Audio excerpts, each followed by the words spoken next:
j'ai reçu, donc acheté sur YouAuction par hasard, quelqu'un vendait ceci, hop, ici, là.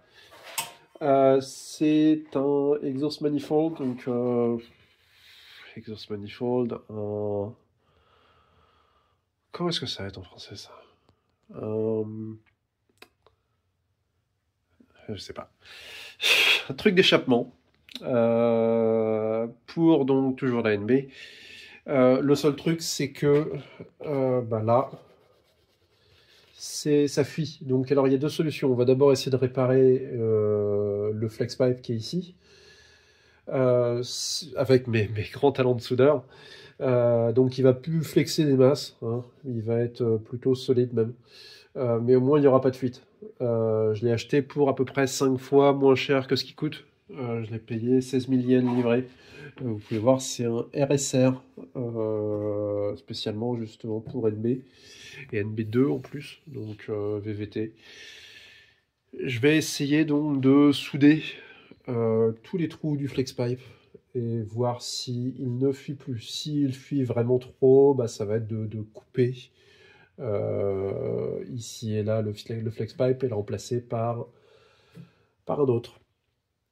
On verra ce qu'il en est. Aussi, pendant la course, vous avez pu, enfin les deux dernières courses, je les ai pas filmées, mais JC, enfin les courses de Roadster, je les filme plus vraiment. JC s'en occupe. Il le fait bien mieux que moi. Je lui file les rushs, donc comme ça, il a les rushs de tout le monde. Il peut faire une sorte de compilation un peu de tout le monde. Et c'est globalement, je pense, plus intéressant à regarder qu'une vidéo où de toute façon, je parle 2 minutes, je fous l'intégralité des courses et je reparle 2 minutes et la vidéo est terminée. Donc je le laisse faire, c'est mieux. Par contre, vous verrez dans sa prochaine vidéo mes problèmes de freinage, puisque ça fait 2 courses, enfin il y a 3 courses théoriquement, que j'oublie de changer les rotors. Donc j'ai aussi racheté des rotors, parce qu'en fait ils sont warpés, ils vibrent quand je freine. Et donc j'ai aussi reçu ça. Donc ça va être une vidéo un petit peu compilation de tout ça, et on va voir ce que ça donne. On va commencer par ce truc-là.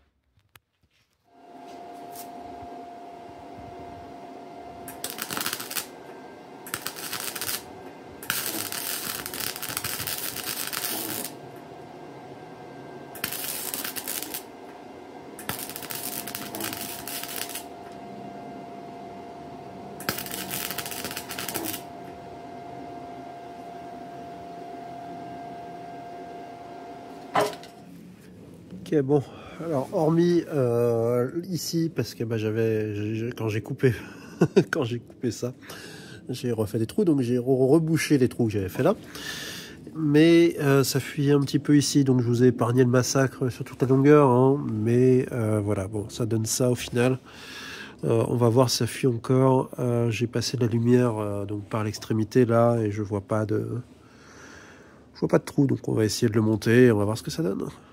Et voilà, j'aurais pu me filmer en train de garer la voiture, je sais pas, une petite transition, quelque chose. Bah non, que dalle. Bon, on enlève ça et on enlève ça. Ah, le Japon. Viendez au Japon. Allez bosser sur des bagnoles au Japon, c'est le rêve, le Japon. Ah, putain de chiotte.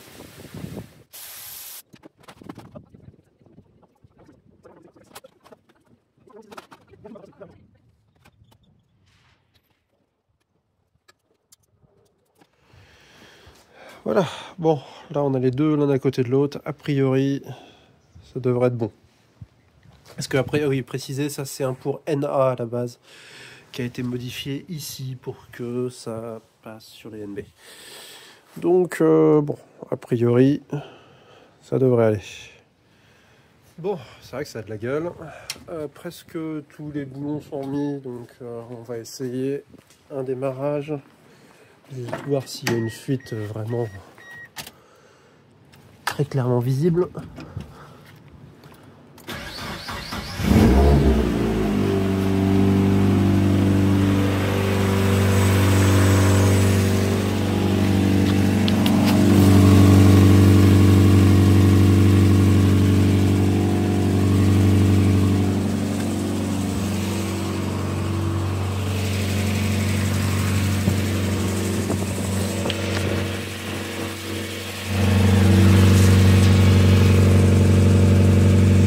plusieurs fuites ici, donc il va falloir que je m'en occupe.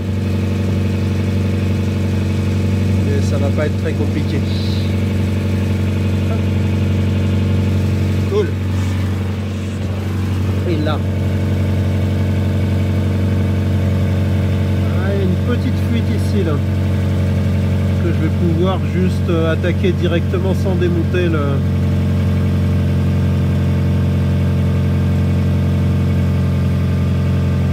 Sans rien démonter du tout, c'est cool. Parfait. Et ici, voilà. Et une petite fuite d'eau. Super. Si vous avez vu la dernière vidéo de JC, vous avez pu voir que tout ce qui est Mistshift, de mon côté, ça reste quelque chose de très très commun. Il y a une raison pour ça.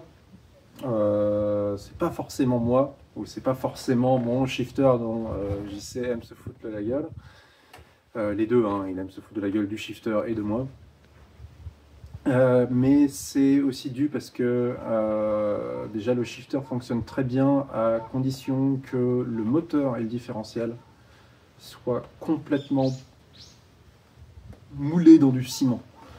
Il faut absolument pas qu'il y ait de mouvement, et les bushings de différentiel pour l'instant il y a un petit renfort tout pourri, mais c'est vraiment pas ça.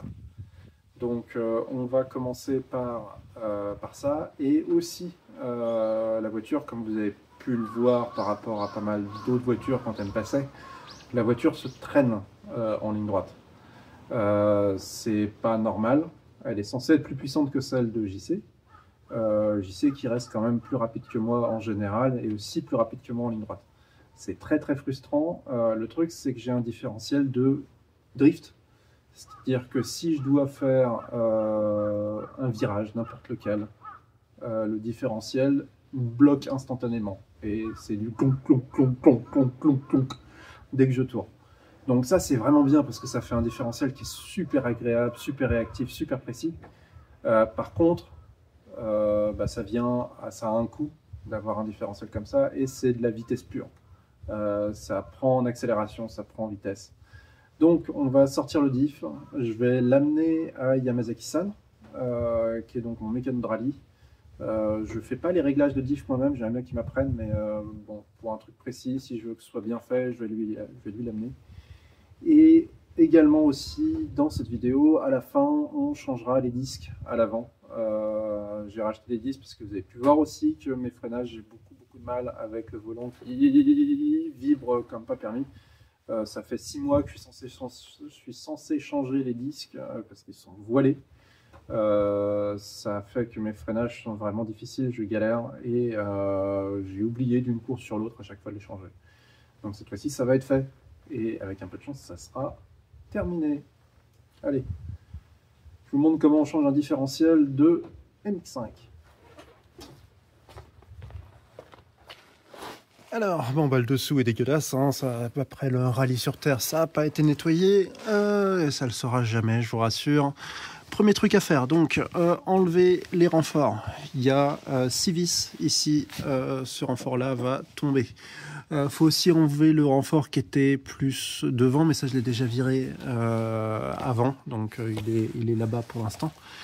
Et ensuite sortir le pot qui est sur le chemin pour le différentiel. C'est parti.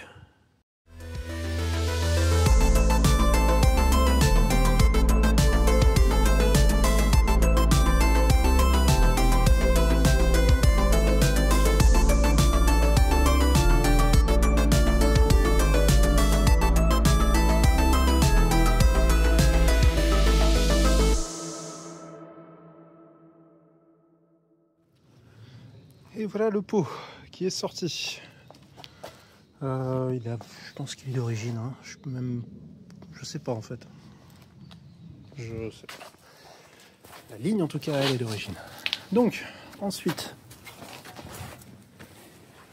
là il va falloir enlever. Bon, déjà on va virer l'huile.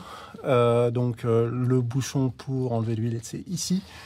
Vous allez vous demander, mais t'es un peu... Enfin, t'es un gros rapia. Pourquoi est-ce que tu... Oui, bah, ça coûte 30 € le litre environ. C'est l'huile Cusco en genre 85-140. Elle a peut-être 600 bornes. Donc oui, je garde l'huile. Et je la remettrai après.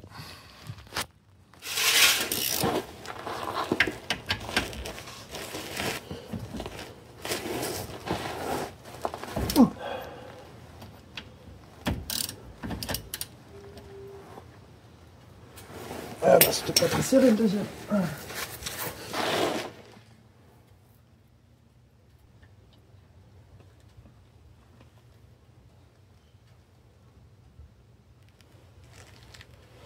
plus avec le froid.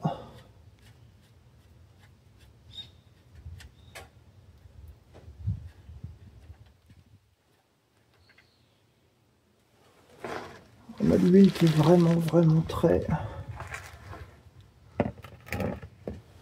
super liquide. Quand même un peu noir, hein. Pour une huile qui a si peu de bords, c'est quand même vachement noir. Qu'est-ce que je fais? Je joue le pain ou pas?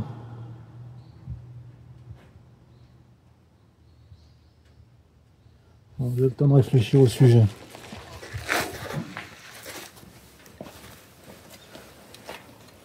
Donc, pour enlever les cardans, je crois que c'est pas les cardans, ça s'appelle comment ça? Drive shaft, ça là. Le truc qui fait tourner la roue et qui est branché dans le différentiel. Là je visse, ça va pas le faire. Hop. Il faut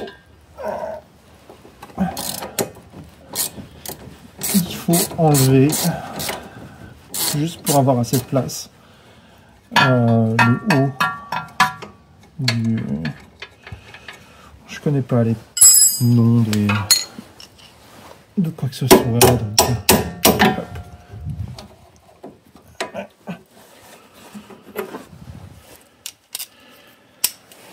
faut enlever ça.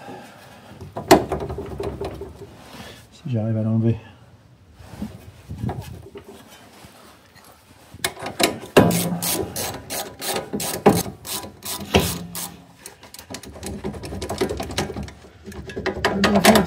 Merci. Voilà. Hop. Donc bah, c'est enlevé ici. Vous voyez, il y a un petit peu de jeu là. Maintenant, sortir le drive shaft. Pour enlever le drive shaft, deux façons. La première et la mieux, c'est de coincer une sorte de pied de biche ici, faire levier avec ça et tirer. Mais le pied de biche, il est dans le garage, il est un peu loin. Donc, si vous voulez faire les choses mal, vous faites comme moi, vous prenez l'arbre et voilà, c'est enlevé. Voilà, donc comme vous pouvez voir, j'ai enlevé les drive shafts. Alors le truc c'est, je le fais souvent, mais les vis qui retiennent l'arbre de transmission, je vous conseille de l'enlever alors que les drive shafts sont encore dessus, c'est juste pour le bloquer en place et que ce soit plus simple. Je le fais souvent, donc un petit coup d'impact, toc toc toc toc, et ça part pour moi, mais c'est pas toujours comme ça. Donc voilà, faites-le avec les drive shafts et les freins à main toujours mis, c'est plus simple si vous le faites comme ça. Donc maintenant, ce qu'on va faire, c'est déposer.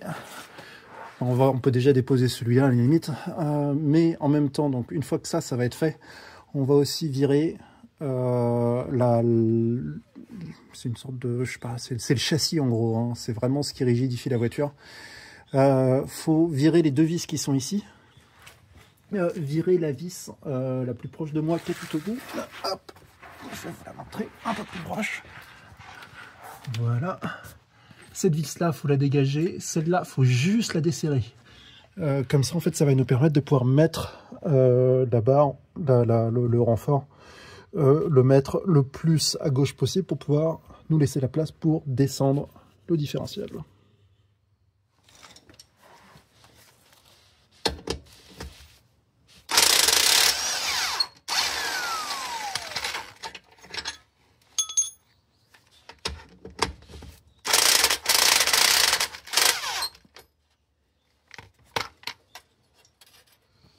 Bon, alors là, on est sous le dessous du différentiel. Alors, petite technique. Il y a deux goujons qui sont en haut. Là, je vais vous les montrer. Vous voyez, ici, là, il y en a un qui est déjà enlevé. Il y en a un autre derrière, donc pour chaque vis. Et là, vous voyez, si je tire, le goujon sort. Par contre, donc il faut, enfin, si je tire, pardon, si je pousse ici, le goujon sort. En général, ce goujon est bien grippé. Dedans, là moi c'est juste parce que je démonte mon différentiel très souvent, mais sinon vous revissez un petit peu la longue vis dedans, vous prenez un gros marteau, vous tapez dessus et ça va le sortir, et vous faites la même chose pour les deux. Première étape, vous voyez ça là, il y a une espèce de une petite encoche des deux côtés. Ici je viens de m'apercevoir que ma barre de force à moi est légèrement cassée ici. Bon, je vais la réparer, ça fait chier, je peux en retrouver une aussi, mais elle est légèrement fêlée, elle n'est pas fêlée de l'autre côté, mais légèrement ici, donc je pense que je vais juste souder, ça fera l'affaire, mais j'avais pas remarqué ça avant. Mais donc, il faut, le différentiel est pris dans ce truc-là, donc il faut le sortir. Si ça n'a jamais été fait sur votre bagnole, vous allez en chier. Ça peut prendre beaucoup de temps. Et il faut taper, faire levier d'un côté, de l'autre, ça vient éventuellement, mais vous allez en chier. Donc voilà, je préfère vous prévenir. Avec un peu de chance, moi ça devrait bien se passer, puisque j'ai sorti le différentiel il n'y a pas très longtemps, mais bon, voilà, il y a toujours un risque.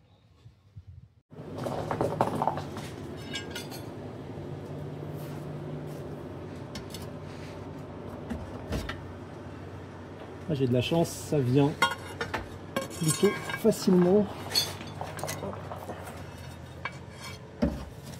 Dites-vous que ça, il y a des chances que ce ne soit pas toujours aussi bien.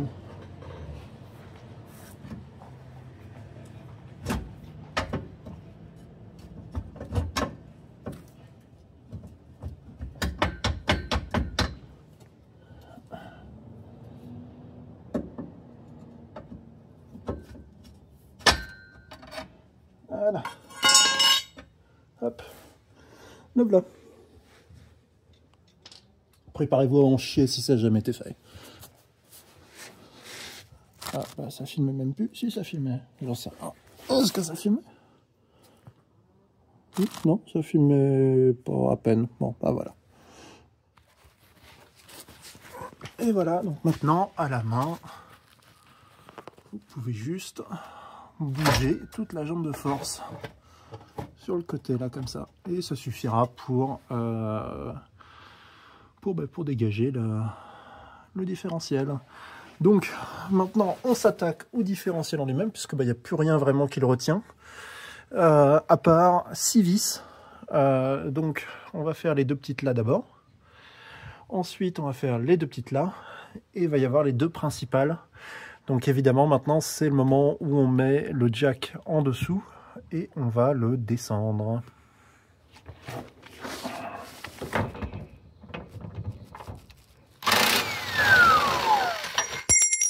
Bordel de merde.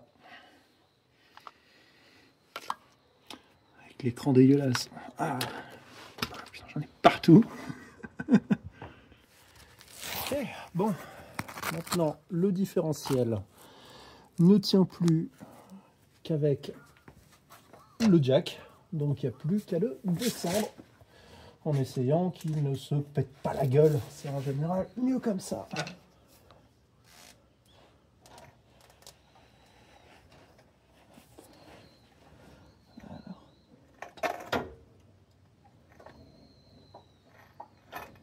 Normalement il tient en équilibre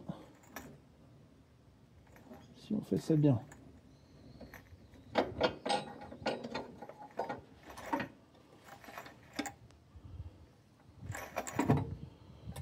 Et en tirant le cric un peu à chaque fois, descend absolument sans effort.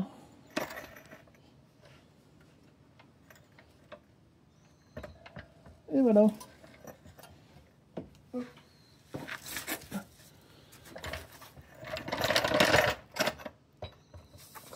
Ne se pète pas la gueule dernière. Ah Bernard, C'est l'heure de manger. Oui. Hein?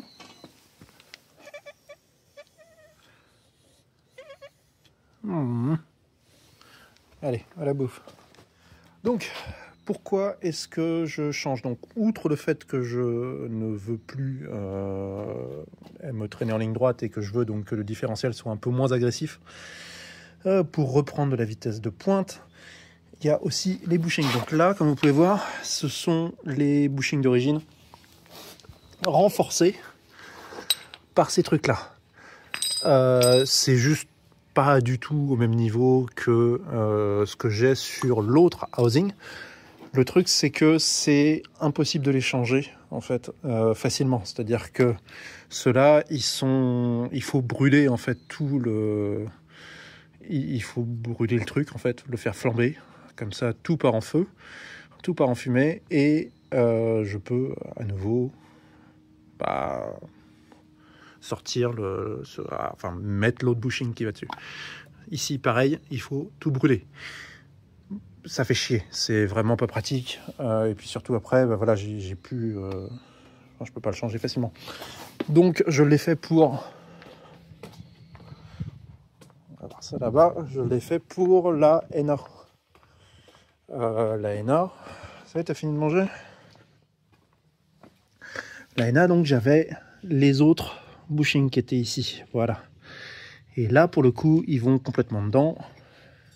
Hop, et ça va comme ça, voilà. Et ça tient vraiment bien et ça ne bouge pas. Donc bien mieux que ce que j'avais sur l'ANB. Qu'est-ce que tu fais là? Bah, il est parti. Bon, je vais laisser ça comme ça. Je vais amener tout le différentiel à Yamazaki-san. Ok, maintenant les freins.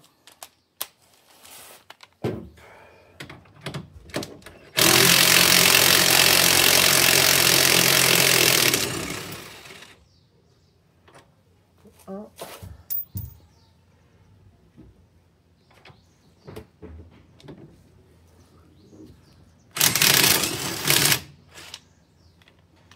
Et deux.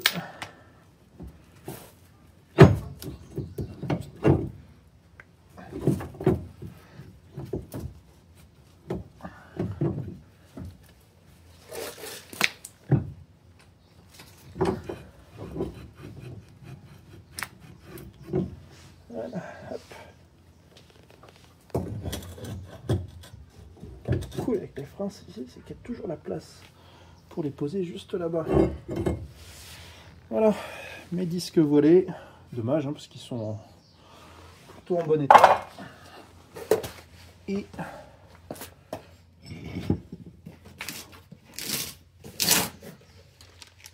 ils sont remplacés par ceux-là.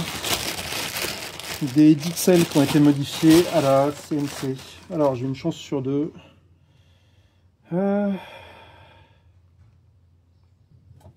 Donc alors ça tourne. Alors, on va les mettre. Plus simple pour réfléchir. Putain de Neyman de merde.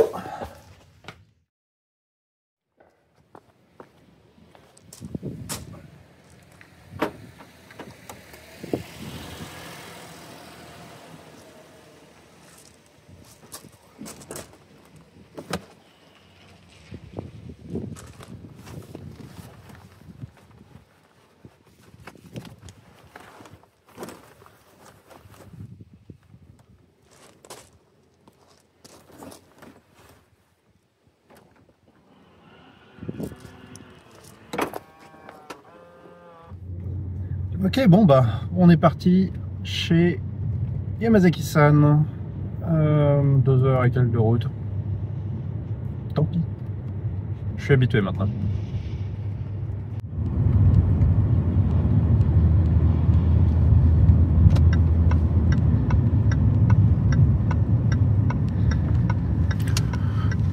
Katsuhiro est là.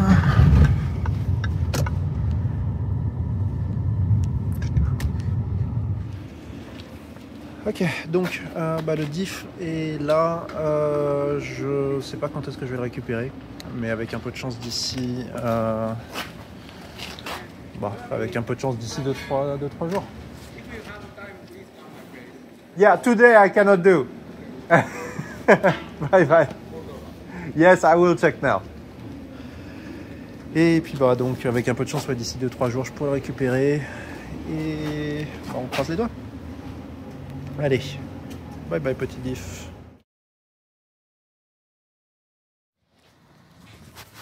Hi. Hi, OK。はい。はい。ここで。ここ。はい。はい。はい。どうも。ありがとう。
Bon, tout est prêt, tout est remonté, moins encore les renforts de châssis.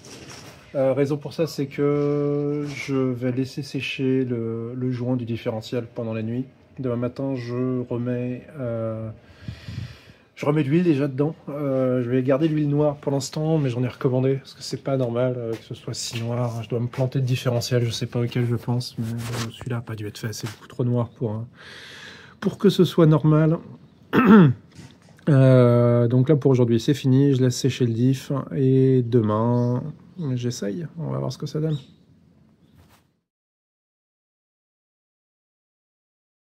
Lendemain matin, la voiture est par terre avec la vieille huile.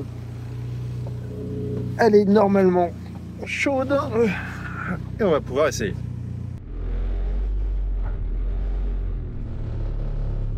Petite précision, donc les pneus sont gonflés à 2,7 bars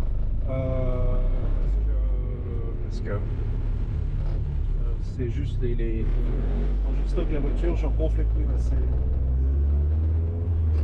assez haut, donc ça va pas chauffer, ça va pas que ce soit, mais c'est vraiment juste pour essayer et voir si la voiture va être peut-être un peu plus réactive. Le shifter déjà, il y a vraiment aucun mouvement, c'est bien.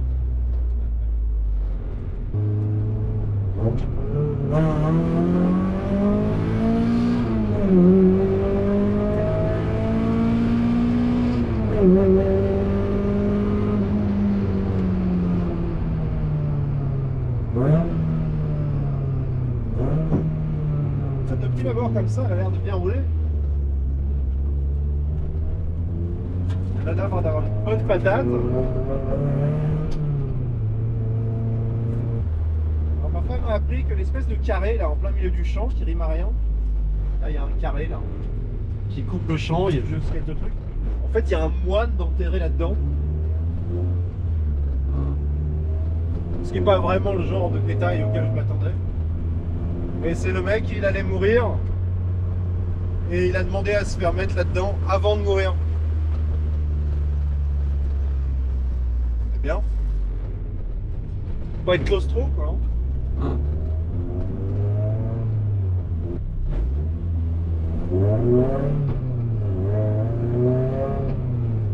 différentiel ne fait plus clonk-clonk constamment. Ça c'est cool aussi. Reste à savoir si j'aime la façon dont il accroche.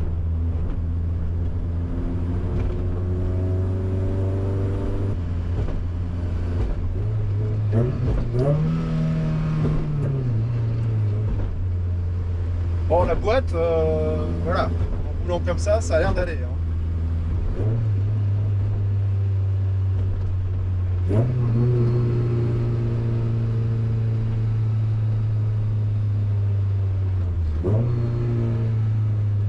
C'est vrai que c'est du béton armé, quoi. Je sais pas si vous voyez, là je suis en vitesse, là j'ai la vitesse d'enclencher. Il n'y a rien qui bouge. Si je me mets en 3, ça bouge un petit peu plus en 3, mais la 2, c'est impressionnant. Hein. Et enfin, la 3 bouge, mais c'est vraiment juste le shifter ici. Il y a juste un petit peu de jeu, quoi. Mais...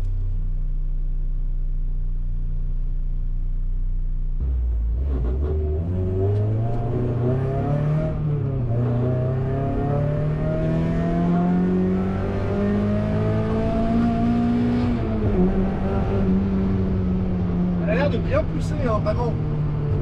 L'accélération en 3e est assez impressionnante.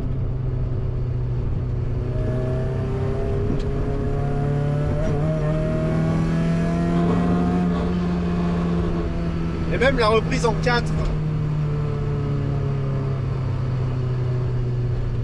Tout a l'air vraiment beaucoup mieux.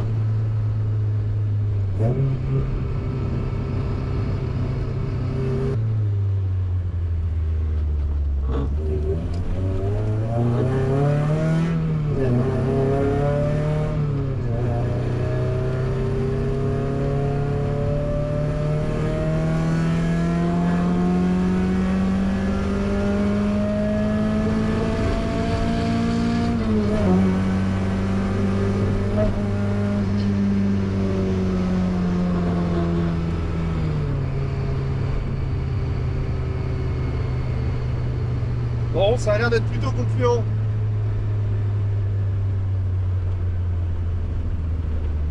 Même que ça a l'air très concluant. Oui, donc il y a de la visibilité sur 150, sur 200 mètres de chaque côté. Donc c'est vrai que ce... Bon là par contre ça c'est le pot qui vibre sur un des renforts, c'est un peu chiant on va dire.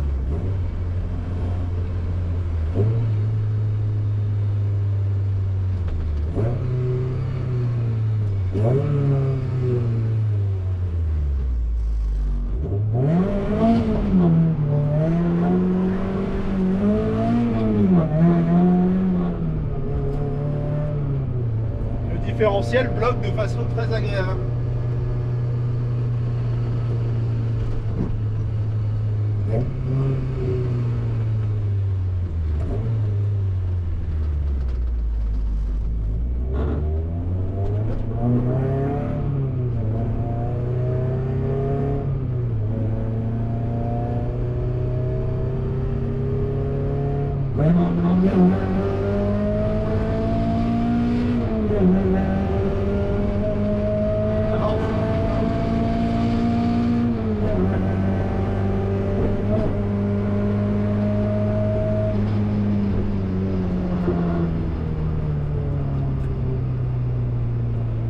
Elle avance très fort.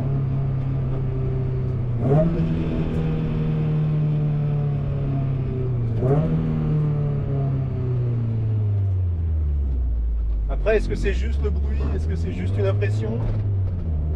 Je sais pas. Mais... on verra. Bon, sur ce, fin de la vidéo. J'espère que c'était pas trop chiant. Vous avez quelques petits upgrades hivernaux donc de la MX-5. N'oubliez pas, celle-ci, cette voiture-là, hein, est à louer. Si jamais vous voulez venir au Japon et rouler un petit peu, elle est dispo à la location pour un usage circuit uniquement. Elle n'est pas immatriculée. Enfin, elle n'est pas immatriculée. Donc là, je peux la rouler avec mes plaques magiques. Et il n'y a que moi qui peux la rouler comme ça. Donc voilà, si vous avez besoin, si vous avez besoin de faire du circuit en venant au Japon, n'hésitez pas à me contacter. Il y a le lien en description. Et sur ce, à la prochaine. Bye bye.